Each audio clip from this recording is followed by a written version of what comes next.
channel does not promote or promotion any illegal activities. All content provided by this channel is meant only for educational purposes. গত 2021-এর 10ই April বিধানসভা নির্বাচনে ভোটের লাইনে দাঁড়িয়ে কেন্দ্রীয় বাহিনীর জওয়ানের গুলিতে নিহত হন শীতলকুচি বিধানসভার আমতলী 5-এর 126 নং বুথের 4 যুবক। আজ সেই 4 যুবকের স্মৃতির উদ্দেশ্যে শহীদ দিবস পালন করা হলো। শহীদ স্মৃতি রক্ষা কমিটির পক্ষ থেকে উত্তরবঙ্গ রাষ্ট্রীয় পরিবহন সংস্থার চেয়ারম্যান পার্থপ্রতিম রায় উপস্থিতিতে।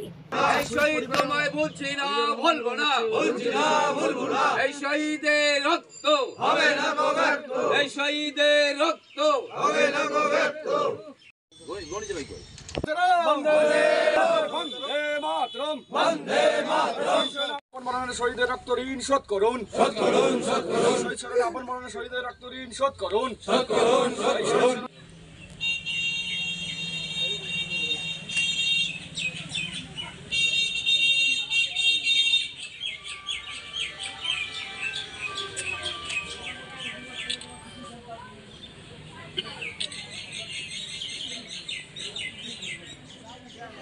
গত 2021 সালের 10ই এপ্রিল এই বুথেই ভোট চলাকালীন শান্তিপূর্ণ জনগণের উপর একটা পূর্ব পরিকল্পিতভাবে কেন্দ্রীয় বাহিনীর জওয়ানরা, সিআইএসএফের জওয়ানরা, তারা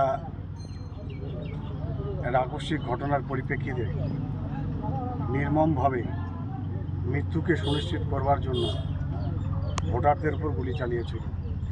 সেই গুলিতে 4 জন শহীদ হয়, আরও বহু লোক আহত হয়েছিল। 4 জনের মধ্যে মনিরুজ্জামান, সামিউল হক, হামিদুল মিয়া এবং নুর আলম মিয়া ঘটনাস্থলেই শহীদ হয়। এই ঘটনার পরিপ্রেক্ষিতে এলাকার সর্বসাধারণ আমরা যারা আছি নাগরিক, তারা আমরা এই শহীদ স্মৃতি বেদি আমরা নির্মাণ করেছি। উত্তরবঙ্গ উন্নয়ন দপ্তরের চেয়ারম্যান রবীন্দ্রনাথ ঘোষের আর্থিক অনুকূল্যে এই শহীদ স্মৃতিসৌধ নির্মিত হয়েছে। এই শহীদ স্মৃতিসৌধে আমরা প্রত্যেক বছর এবারও শহীদদের স্মরণ করলাম, আগামী দিনে আমরা স্মরণ করব।